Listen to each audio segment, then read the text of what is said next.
नमस्कार। सुप्रसिद्ध American author Stephen कोवे ने एक मूल्यवान ग्रंथ लिखा है जिसका नाम है the 7 habits of highly effective people. उसमें ये कथा आती है, द्वितीय विश्व युद्ध में एक बड़ा बैटलशिप पैसिफिक ओशन में जा रहा था। चारों तरफ फॉगी फॉग था और विजिबिलिटी तकरीबन ज़ीरो के आसपास थी। तो कैप्टन खुद ब्रिज के ऊपर आ गया था क्योंकि आगे कुछ दिख ही नहीं रहा था। तभी एक लुकआउट मैन जोर से चिल्लाता है और कैप्टन को कहता है कि सामने लाइट दिख रही है। तो कैप्टन ने पूछा कि लाइट स्थिर है या पीछे की तरफ जा रही है। तब जो पहरेदार था उसने ये कहा कि लाइट स्थिर है, स्टेशनरी है। तो कैप्टन ने कहा कि उसका अर्थ ये हुआ कि हम डायरेक्ट लाइट की तरफ जा रहे हैं या लाइट हमारे सामने आ रही है। तो उसका अर्थ ये हुआ कि सामने जो जहाज़ है उसको मैसेज भेजो कि वो अपना जहाज़ 20 डिग्री उसकी दिशा को चेंज कर दे। वो मैसेज दिया जाता है तो सामने से आंसर आता है कि बेहतर होगा कि आप अपनी डायरेक्शन को चेंज कर दो। अब ये तो बैटलशिप का कैप्टन, जिसको किसी की भी सुनने की आदत नहीं है, सीधा वो प्रेसिडेंट से अपना ऑर्डर लेता है। तो अब वो थोड़ा चिल्ला के उनको जवाब देता है क्योंकि उसके ईगो पर आ जाती है। वो ये संदेशा भिजवाता है कि उनको कहो कि मैं कैप्टन बोल रहा हूँ और अपनी दिशा 20 डिग्री बदल दो। सामने से आंसर आता है कि मैं 2nd डिग्री का सेलर हूँ, अर्थात मेरी आपके सामने कोई औकात ही नहीं है। मैं 2nd डिग्री का सेलर हूँ, लेकिन फिर भी बेहतर होगा कि आप अपनी दिशा बदल दो।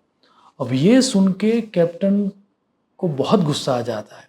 वो खुद अब जाके कहता है और वो ये कहता है कि मैं बैटलशिप से बोल रहा हूँ।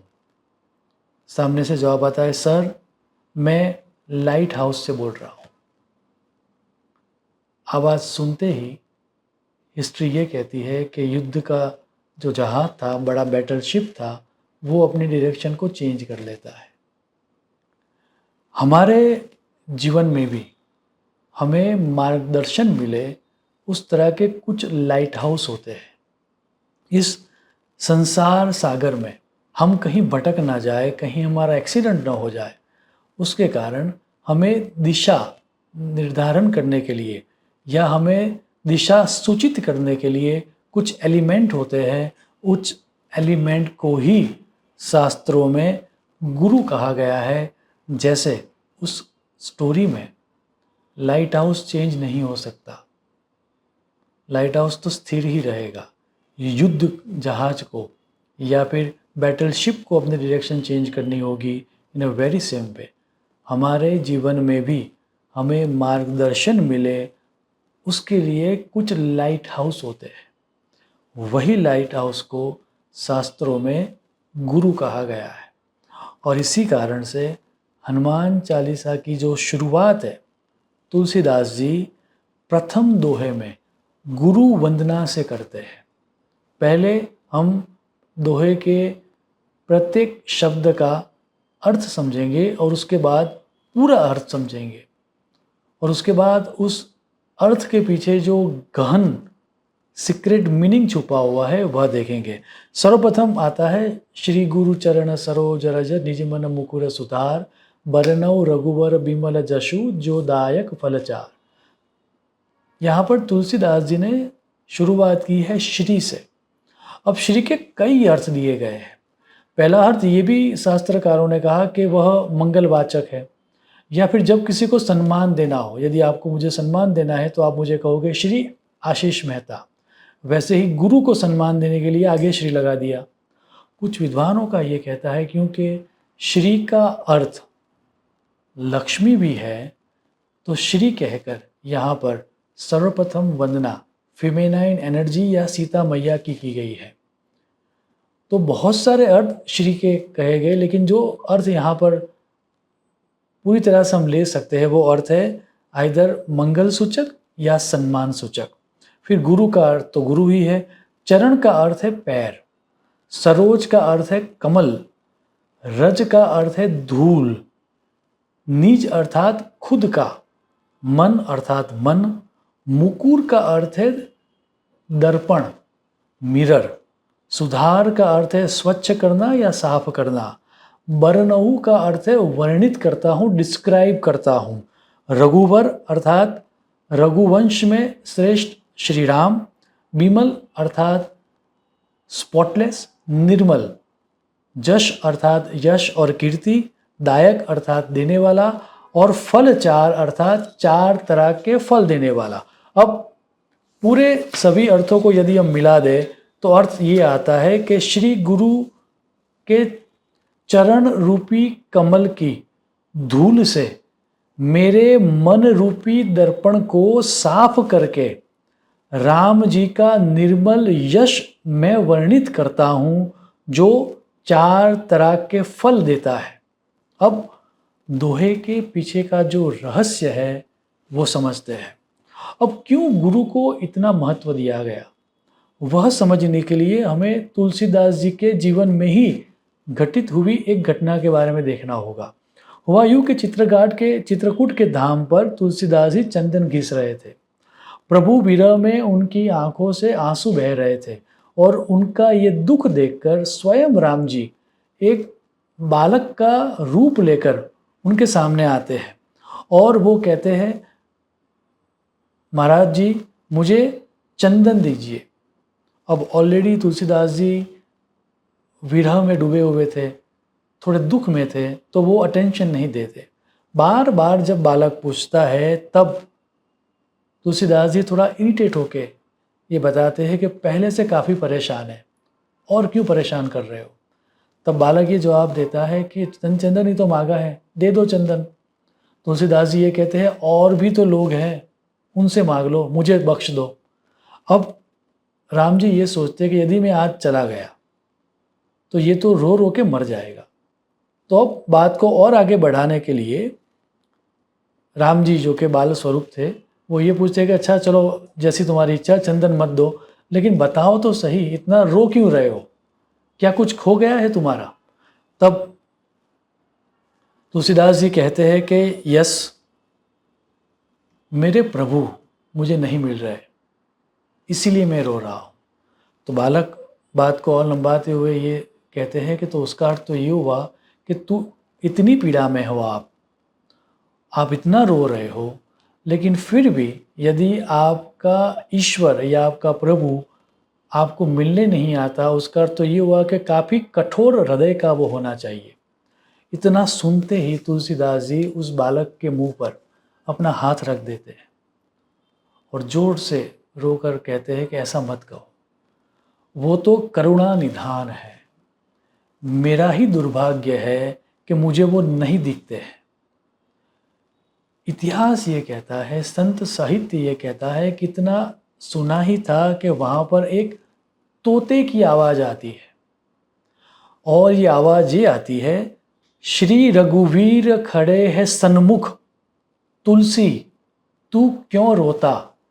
श्री रघुवीर खड़े है सन्मुख, तुलसी तू क्यों रोता, सफल करो द्रग, हनुमान जी बोले बनकर तोता। हनुमान जी तोता बनकर ये बोलते हैं कि तेरे सामने जो खड़े हैं वही तो राम है।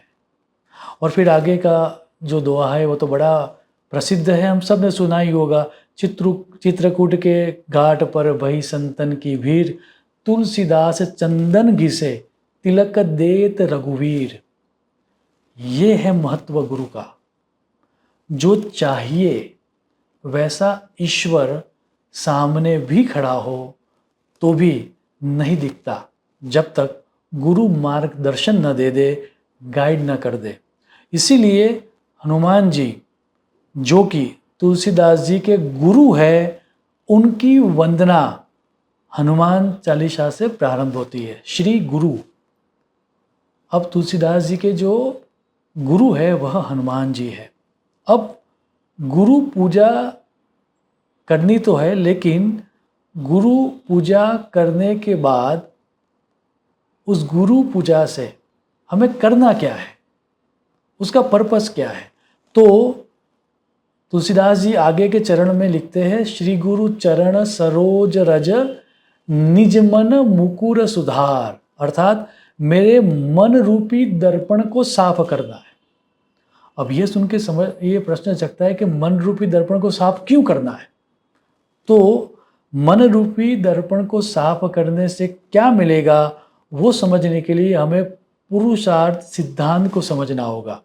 शास्त्रों में ये कहा गया है कि हमारे सभी पुरुषार्थ को दो तरहों में बांटा गया है। एक लौकिक पुरुषार्थ, अर्थात जो नहीं है उसको प्राप्त करने का प्रयास, अप्राप्तस्य प्राप्ति।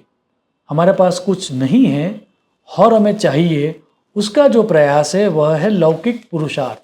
लेकिन एक दूसरा भी पुरुषार्थ जिसको कहा गया है अलौकिक पुरुषार्थ, जो हमें ऑलरेडी प्राप्त है उसके प्रति सजग या कॉन्शियस होने का प्रयास, प्राप्तस्य प्राप्तिम। यदि हम तुलसीदास जी की कथा को समझे तो श्री राम उनके सामने ही थे पर उनको पता ही नहीं था जब तक हनुमान जी ने उनको नहीं बताया। वैसे ही हमारे मन को सुधारने से या स्वच्छ करने से हमारा विज़न क्लियर होता है और हमें अपना ही ट्रू वर्थ समझ में आता है। अब अपने मन को गुरु के मार्गदर्शन से साफ करके हमें एक्शन क्या करनी है। मान लीजिए हमने मन को साफ कर दिया, तो फिर हमें क्या एक्शन करनी है वह दर्शाते हुए तीसरे चरण में या सेकंड लाइन में तुलसीदास जी लिखते हैं, बरनऊ रघुवर बिमल जश, अर्थात मन को साफ करके जो भी हमारे इष्ट देव है, यहाँ पर तुलसीदास जी के इष्ट देव श्री राम है, तो राम जो कि उनके इष्ट देव है उनकी अपलिफ्ट करने वाली इवेंट्स, बरनऊ रघुवर बिमल जशु, जो बिमल है उसका अर्थ है स्पॉटलेस। सो वैसी इवेंट अपने इष्ट की जो हमें अपलिफ्ट कर सके, या ऐसा समझ के चलो कि उनकी या हमारे इष्ट देव की जो पॉजिटिव या कंस्ट्रक्टिव क्वालिटीज़ है उनको हमें एक्सप्रेस करना है। अब मज़ा ये भी है कि हमें अपने मन को साफ करके मेरे में ये अच्छाई है, मैंने ये कर लिया, मैंने वो कर लिया, उस तरह की बातें नहीं करनी है।